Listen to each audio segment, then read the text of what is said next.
Hello everyone, I'm your hostess with the mostest, 8 Second Gaming, and in today's video I'm going to be breaking down a fight that I had as Mad Maggie, because in this fight everything was stacked up against me. My teammate was down, I wasn't full health, and there's a team freshly third party. So with this, I was able to use fundamentals and everything that I learned over my time playing Apex to be able to win this fight, and I want to share it with you guys because I'm sure that at some point in your time playing Apex you've been in a situation similar to this and you just didn't know what to do. So after watching this, anytime you end up in this situation, you'll be able to think back to this video and understand what you need to do. But every time I do a VOD review like this, every single time, people always comment very positive things and they always want to see more. If that's you, if you guys want to see more videos kind of like this, you need to check out the Game Leap website right now. Over there, we have tons of highly educational content like VOD reviews, legend guides, gun guides, everything like that, all made so that you can become the best Apex player you can possibly be. So if you guys want to check that out, if you guys want to see even more VOD reviews,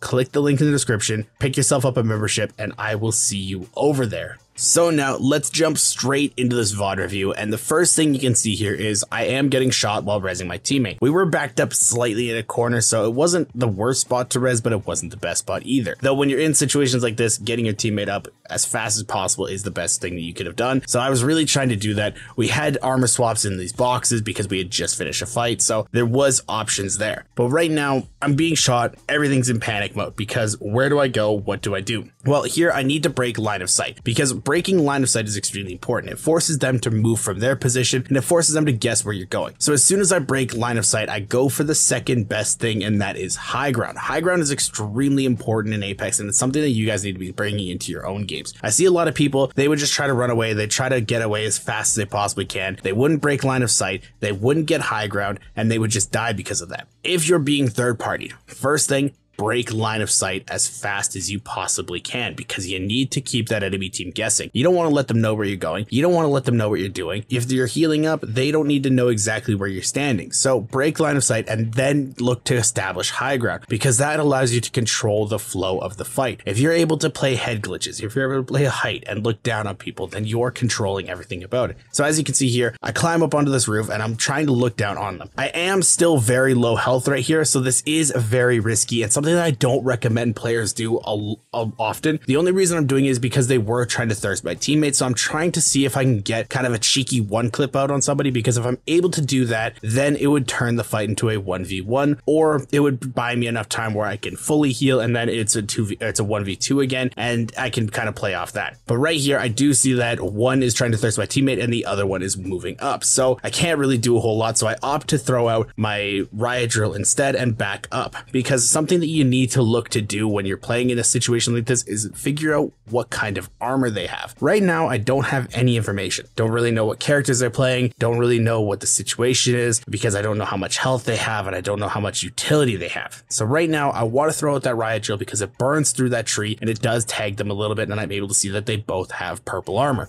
So I know that I'm going up against a very stacked fight because they both have purple armor. I do have a slight advantage with red armor. So right here, I can see them kind of walking around. I can see them kind of not sure what they're doing. So if you ever see enemies that are just kind of like running around, like headless chickens, basically, look to press that advantage because you can start taking easy shots. You can start getting damage out. And if you're able to crack somebody or knock someone, then you've taken them out of the fight and you can look to fight the 1v1 after that. So I don't fully heal because I can see them kind of confused. So I cancel the healing and I try to take some shots because right here, you can see that I'm looking around. I see the Octane standing still. I try to take some shots on him. He does tag me. So now I'm just trying to see, like, establish where they are again. And then I go back for the healing because right now I can't really take a whole lot of shots. I need to be healed up. And now I'm looking around to see if there's third parties coming because you always got to be aware of what's going on in front of you and behind you and all around you. And after that, I'm looking to try and get some damage out on somebody. I've healed up enough at this point where I can take some shots confidently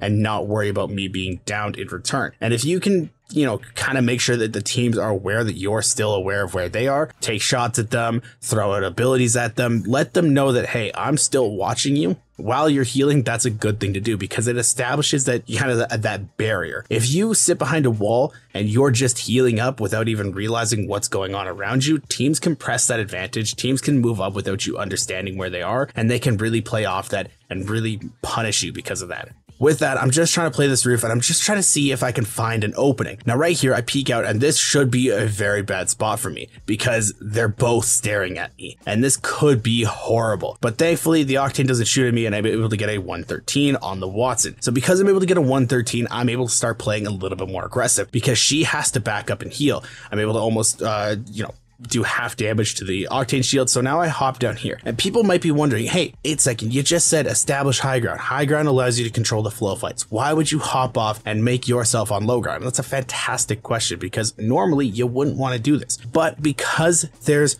1 death box, 2 death box, 3 death boxes, I want to play right here because I just did a lot of damage. I have a Volt and Volts can put out so much damage so quickly. So I want to play behind this rock and force them to come onto the other side of it, come like around onto the other side of the rock, because then I can back up around here. And if I get cracked, they're going to try to full send and throw themselves out of position to try to kill me because I was cracked. When you get a crack on somebody's armor, you really want to push that advantage, and these guys are no exception to that. So when they would crack me, I would just dip back behind this side. I would grab this death box, I would grab this death box. Either one would be fine. And if things really get desperate, I can back up all the way over here and grab the armor swap out of that death box. So high ground is always a very solid basic standpoint to go for if you're trying to find an advantage because high ground is king. But because there's so many death boxes down here, I'm willing to take the disadvantage of the height elevation because I have more effective health than them now.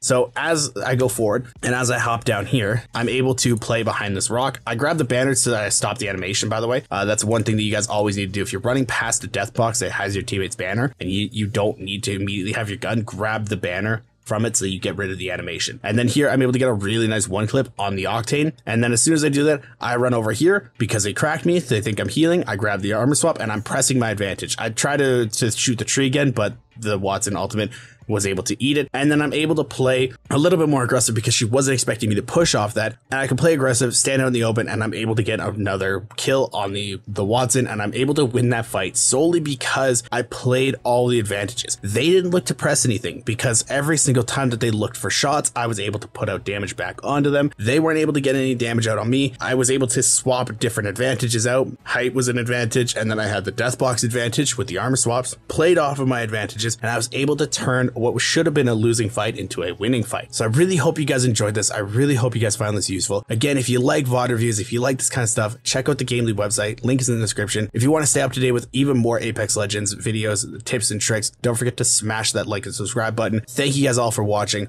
Once again, I'm 8 Second Gaming, and I will see you in the next one.